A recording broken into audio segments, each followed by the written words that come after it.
Hi there. I'd like to show you a future project of mine that I bought just a few months ago. I saw it advertised locally for not very much money and I had to go and have a look. So I'd like to introduce the MacIntosh M3.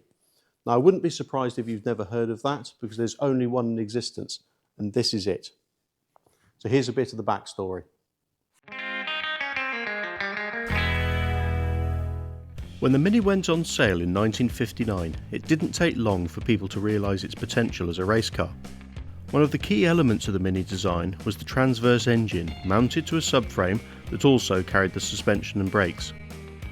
This led to a series of kit cars being developed from the Mini Marcos in 1965, the Scamp in 1969 and the Stimpson Bug in 1971 amongst others. Even Gordon Murray was a fan, getting involved with the Midas in the early 1980s. Following this well-trodden path, Owen MacIntosh created his M1 in 1988, building 2 chassis and 3 bodies, but sadly he died shortly after the first car was built. The assets were bought by Gordon Allen and Jonathan Tubb, and they developed the M2 with MG Metro running gear. Sadly no pictures of this remain.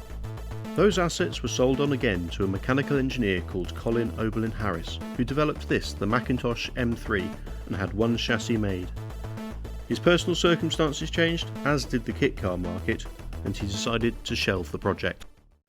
So this beautifully made steel construction space frame was fabricated and powder coated 25 years ago, and it still looks absolutely great. In layout terms, it's very similar to a Lotus Elise. So it's got the cooling pack at the front, you've then got your main tub, it's already got the mounting points for the pedal box built in, it's already got a steering rack and steering column in place with this MG Metro steering wheel. Cooling hoses will come down the side, and then there's a rollover hoop, a structural rollover hoop.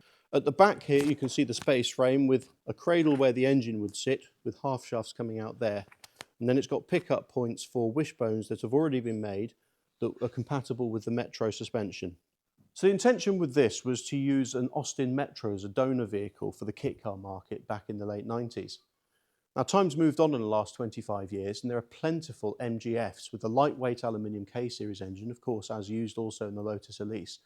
And I thought when I first saw this that would provide an amazing donor vehicle.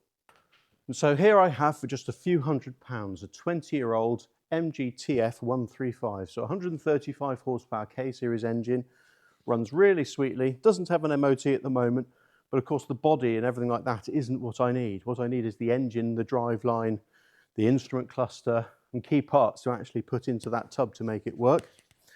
Unfortunately, it's got things like this hardtop roof that I can sell, and crucially inside, it's got a pair of really nice bucket seats that I really hope will fit nicely in that tub. So what next with this? Well, I do have other projects that I'm working on that are higher up the priorities list, but I am thinking about what this might be eventually.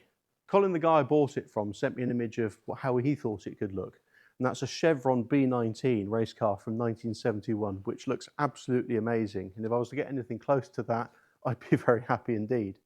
But I think I've got the makings with this beautifully built tub and the MGF to have a really cool car. So let's see where it goes. Thank you very much for watching.